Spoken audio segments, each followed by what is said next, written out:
جلد آنے والا ہے، موت کی تلوار تمہارے سروں پر بھی لٹک رہی ہے، موت کی تلوار میرے سر پہ بھی لٹک رہی ہے۔ بولو ہم نے کیا تیاری کی ہے؟ آج مال و دولت کی محبت میں اتنے غافل ہو گئے کہ قبر کو بھول گئے۔ میرا اللہ قرآن میں فرماتا ہے الہاکم التکاثر حتی زرتم المقابر، مال کی زیادہ طلبی نے تمہیں ہلاک کر دیا، یہاں تک کہ تم قبر کے دہانے تک پہنچ گئے۔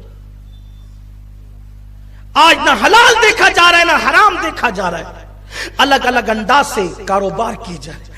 اگر مال کمانے کے لیے کسی کا قتل کرنا پڑے تو آج کا مسلمان قتل بھی کر رہا ہے، مال کے لیے کسی کا گھر اجاڑنا پڑے تو آج کا مسلمان گھر بھی اجاڑ رہا ہے، مال کمانے کے لیے اللہ رسول کی نافرمانی کرنی پڑے تو آج کا مسلمان اللہ رسول کی نافرمانی بھی کر رہا ہے۔ میرے بھائیوں آخر بتاؤ تو کتنی گارنٹی لے کر آئے ہو، کب تک جیو گے؟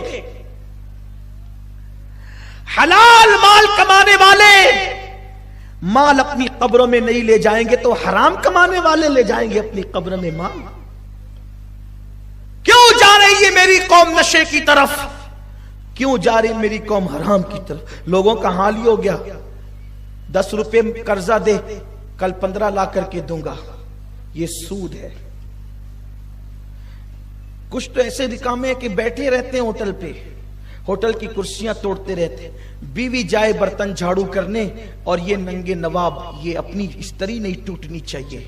اسلام بوجھ بننے کی بات نہیں کرتا، اسلام بوجھ اٹھانے کی بات کرتا ہے۔ مرد وہ نہیں ہے جو بیوی کی تنخواہ پر گزارا کرے، مرد وہ ہے جو خود کما کر کے دوسروں کا بوجھ اٹھائے۔ لوگ بڑی بڑی باتیں کرتے ہیں، حرام مال کماتے ہیں، بیٹھے رہیں گے، وہ آ رہا ہے، وہ نہیں ہے وہ ہے، وہ نہیں ہے وہ ہے، اچھا شرط لگا، وہ نکلا تو تو چائے پلائے گا؟ اسلام میں شرط لگانے کی کیا گنجائش ہے؟ نہیں، کچھ نہیں۔ کچھ لوگ ایسے گھنٹوں گیم کھیلتے موبائل پہ بیٹھے ہوتے، کھلونا بنا لیا موبائل کو، ناجائز ہے، ٹائم برباد کر رہے ہو۔ سوچو قبر، صحابی رسول کی قبر، صرف پیشاب کے چھینٹوں سے نہ بچے، قبر تنگ ہو گئی۔ اور صحابی کسے کہتے ہیں؟ اولیاء سے بڑا مرتبہ صحابہ، بڑے سے بڑا ولی صحابی کے قدم تک نہیں پہنچ سکتے۔ جب ان کی قبر صرف پیشاب کے چھینٹے سے، وہ بھی جان بوجھ کے نہیں، لاشعوری طور پر، ہماری قبریں کیا ہوگی؟ ہم نے تو شراب کو حلق کے اندر ڈالا ہے جو پیشاب کی طرح ناپاک ہے۔ وہ کتا گولیوں کی نشے میں ڈوبے، لت میں ڈوبے، سود کے ناپاک حرام لقمے اپنے حلق کے اندر ڈالے، کسی کا قتل کیا، کسی کا دل دکھایا۔ جانتے ہو اگر قبر کی تیاری کرو گے تو بھی مرنا ہے، اور تیاری نہیں کرو گے تو بھی مرنا ہے۔ قبر میں جاؤ گے، نہ بیوی آئے گی، نہ بچے، نہ مال، نہ منال، نہ دوست، نہ احباب۔ میرے بھائیوں جن دوستوں سے تم نے دل لگایا ہے نا، ان میں سے بہت سے وہ ہوں گے جو آپ کی میت میں بھی نہیں آئے۔ بولیں گے یار دکان پہ بیٹھنے والا کوئی نہیں ہے، پلیز ذرا سا تھوڑا اگر جنازہ مؤخر کر دیتے تو اچھا ہوتا۔ ہنسنے کی بات نہیں ہے، قبر میں اکیلے جانا ہے، اکیلے ہی، اور وہاں صرف عمل پوچھا جائے گا، عمل، اعمال کام آئیں گے۔ کیا کیا تیاری کی ہے؟ اللہ نے ہمیں دنیا میں ٹائم پاس کرنے کے لیے نہیں بھیجا، دوسروں کا مذاق اڑانے کے لیے نہیں بھیجا، آوارہ گردی کرنے کے لیے نہیں بھیجا، عورتوں پہ بد نظری کرنے کے لیے نہیں بھیجا، کسی کا گھر اجاڑنے کے لیے نہیں بھیجا۔ اگر ایک چھوٹی سی نیکی رستے سے تکلیف دینے والی چیز کو ہٹا کے نیکی کر سکتے ہو تو کر لو، قبر میں کام آئے گی۔ ایک پیسہ کسی غریب کی جھولی میں صدقے کے طور پہ ڈال سکتے ہو تو ڈال دو، قبر میں کام آئے گا۔ ہم نے قبر کی کیا تیاری کی؟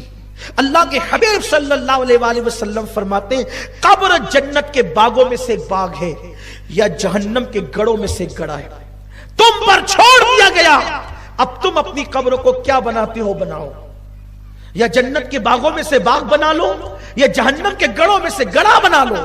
قرآن کہتا ہے الذی خلق الموت والحیات لیبلوکم ایکم احسن عملا، اللہ نے زندگی اور موت پیدا کر کے تم سے امتحان لیا ہے، کون تھوڑی سی زندگی کو پا کر اچھا عمل کرتا ہے۔